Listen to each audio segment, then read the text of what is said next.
যাদের গায়ে মানুষের চামড়া আছে, মানুষের চামড়া আছে, তারা কোনোদিনও সমর্থন করতে পারে না। নরেন্দ্র মোদী একটা ভারতবর্ষের প্রধানমন্ত্রী, হ্যাঁ, ভাবতেও ঘৃণা হয়। তারা ইসলামের দুশ্মন, আর যারা ইসলামের দুশ্মন তারা আমাদের দুশ্মন। আল্লাহর ঘরকে পোড়াবে, মানে আল্লাহর কোরআনকে পোড়াবে, কোরআনকে ছিঁড়ে নিজে ফেলে দিয়ে তারপর দাঁড়িয়ে পিচ্ছাপ পড়বে। আর সেই দলকে মুসলমান আমরা সমর্থন করব, যা সমর্থন করবো ওদের ইসলামের দুশ্মন। ওরা ওরা মুসলমানই নয়, এরা মুসলমানদের দুশ্মন নয়, এরা মানব জাতের দুশ্মন।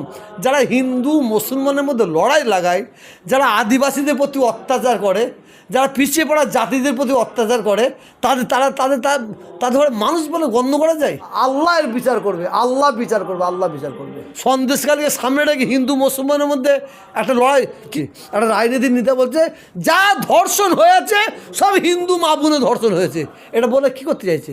আমি বলি না, আপনি সোশ্যাল মিডিয়ায় দেখবেন, আপনি সোশ্যাল মিডিয়ায় দেখতে পাবেন, মানে কিছু ব্যক্তি, বিজেপির ব্যক্তি, তারা ওদের ভাড়া করেছে মনে হয়, ঠিক বলতে পারেন ভাড়া করেছে কি অর্থ দিয়েছে জানি না, খুব বিজেপির গুণগান করছে। তো বিজেপি ভালো কাজ করলেও, ভালো দিকে গুণগান করলে আমার কোনো অসুবিধা নেই। এরা এরা এরা মুসলমান কী করে দাবি করে যে বিজেপির দ্বারাই আমাদের আল্লাহর ঘরকে মাটির সঙ্গে মিশিয়ে দেওয়া হয়, যে বিজেপির দ্বারাই কোরআন শরীফ পুড়িয়ে দেওয়া হয়, যে বিজেপির দ্বারাই মানে মাদ্রাসাকে জ্বালিয়ে দেওয়া হয়, যে বিজেপির দ্বারাই মসজিদের মিনারে ঝান্ডা বেঁধে জয় শ্রীরাম আওয়াজ দেওয়া হয়, যে বিজেপি দ্বারাই আফরাজুলকে হত্যা করা হয়, যাদের দ্বারাই মানে তাবরেজ আনসারিকে হত্যা করা হয়, আসিফেকে হত্যা করা হয়, আর তাদের আমরা সমর্থন করতে পারি।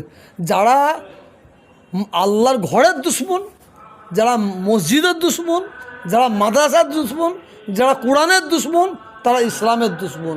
আর যারা ইসলামের দুশ্মন তারা আমাদের দুশ্মন। যারা এই ধরনের মুসলমান, এরা যদি এই ধরনের মুসলমান, আমি তো ফতোয়া জেনে নেবেন, মানে মুসলমানরা যদি এই সময় বিজেপি দল করে, যে মুসলমান বিজেপি করবে, ওই মুসলমানটা যদি মরে যায়, ওর জানাজার নামাজটা পড়া যাবে কি না এটা মুফতি সাহেবের কাছে জেনে নেবেন। যে মুসলমান বিজেপি করবে, ওই মুসলমান মরে গেলে ওই মুসলমানটার কবর মুসলমানদের কবরস্থানে দেওয়া যাবে কিনা সন্দেহ আছে। এটা ফতোয়া জেনে নেবেন, ফতোয়া জেনে নেবেন। আমার কাছে কথা হচ্ছে, আমাকে গলা কেটে ফেলুক, আমার 10টা মুসলমানকে মেরে দিক, 20টা আমি বোঝাবার জন্য বলছি, 10টা মুসলমানকে যদি শহীদ করে দেয় সে আচ্ছা। আল্লাহর ঘরকে পোড়াবে, মানে আল্লাহর কোরআনকে পোড়াবে, কোরআনকে ছিঁড়ে নিজে ফেলে দিয়ে তারপর দাঁড়িয়ে পিচ্ছাপ পড়বে। আর সেই দলকে মুসলমান আমরা সমর্থন করব, যা সমর্থন করবো ওদের ইসলামের দুশ্মন। ওরা ওরা মুসলমানই নয়, ওরা ওদের কাছে কিছু টাকা পয়সা নিয়ে আমার মনে হয় ওদের প্রচার করছে, বিক্রি হয়েছে। অবশ্যই অবশ্যই আপনার তৃণমূলের ওপর ক্ষোভ থাকতে পারে, আপনি তৃণমূলের ক্ষোভ থেকে আপনি সিপিএমকে ভোট দেন, সমর্থন করুন। সিপিএমের ওপর ক্ষোভ থাকলে কংগ্রেসকে সমর্থন করুন, আবার কংগ্রেসের ওপর ক্ষোভ থাকলে আপনি তৃণমূলকে সমর্থন করুন। হ্যাঁ, যারা আল্লাহর ঘর ভেঙে গেছে, মসজিদে আগুন দিচ্ছে, মাদ্রাসায় আগুন দিচ্ছে, হ্যাঁ, কোরআনকে পোড়াচ্ছে, কোরআন ওপর পিচ্ছাপ করছে, তাকে কোন দিক দিয়ে কোন মুসলমান ভালো বলতে পারে বলুন তো? যাদের মধ্যে সরষে পরিমাণে ইমান আছে তারা কোনোদিন, যত ভালো কাজই তারা করুক, তারা সামাজিক যত ভালো কাজই করুক, তাতে কোনো মুসলমানকে মানে বিশ্বাস করা যাবে না। এরা মুসলমানদের দুশ্মন নয়, এরা মানব জাতের দুশ্মন।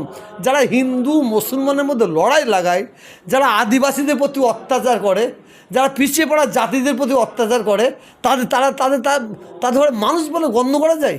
তাদের আবার কিসের দল?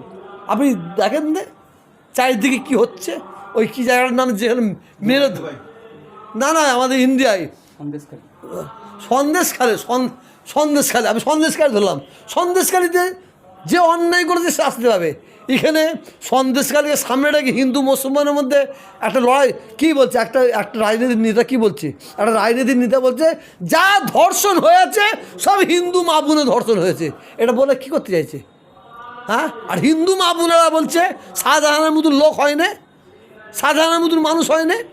হিন্দু মা বোনেরা বলছে সেইটা আইনের আওতায় গেছে, আইন বুঝে নেবে, এখানে কোনো এ নেই। কিন্তু আমার মসজিদের প্রতি আঘাত করবে, আমার মসজিদকে জ্বালিয়ে দেবে, আমার কোরআন পাককে জ্বালিয়ে দেবে, হ্যাঁ আমার মাদ্রাসাকে জ্বালিয়ে দেবে, আমার আশিবাবুদের বাচ্চা শিশুকে তাকে হত্যা করবে, এই মানে আফরাজুলকে মারবে, গো রক্ষার নাম করে গরু তাদের বেঁধে পিঠে পিঠে মারবে, তাদের আমরা কী সমর্থন করতে পারি? যাদের গায়ে মানুষের চামড়া আছে, মানুষের চামড়া আছে, তারা কোনোদিনও সমর্থন করতে পারে না। কারণ বাংলাটা তো হিন্দু মুসলমানের সম্প্রীতির বাংলা। আমরা হিন্দু ভাইকে বুকে টেনে রেখে দিচ্ছি, কোনোদিনই ছাড়বো না, কোনোদিনই ছাড়বো না। হিন্দু ভাইয়েরা আমাদের বুকে রেখে দিয়েছে, আমাদের কোনোদিন ছাড়বে না।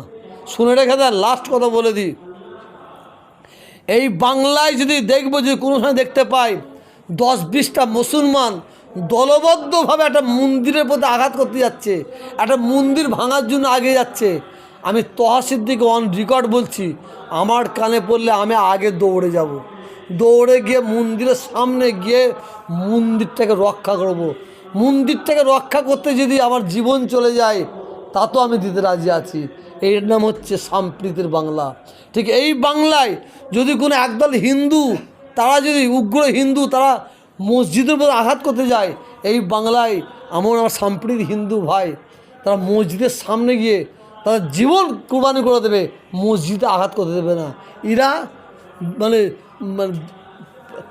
মানে দেশের কোনো উন্নয়ন করবে না। এদের মধ্যে হিন্দু মুসলমান মন্দির মসজিদ করে দল টিকে রাখা যায়?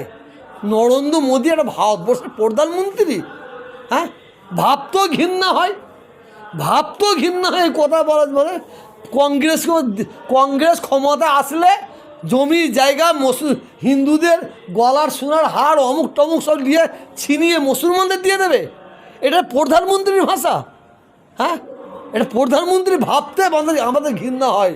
প্রধানমন্ত্রী যে হবে, তার কাছে হিন্দু নয়, তার কাছে মুসলমান নয়, তার খ্রিস্টান নয়, তার কাছে মানুষ। আজকে ভোটটা নেবার জন্য এই সাম্প্রদায়িক আগুন জ্বালিয়েছে। ইনশাআল্লাহ আল্লাহ এর বিচার করবে, আল্লাহ বিচার করবে, আল্লাহ বিচার করবে।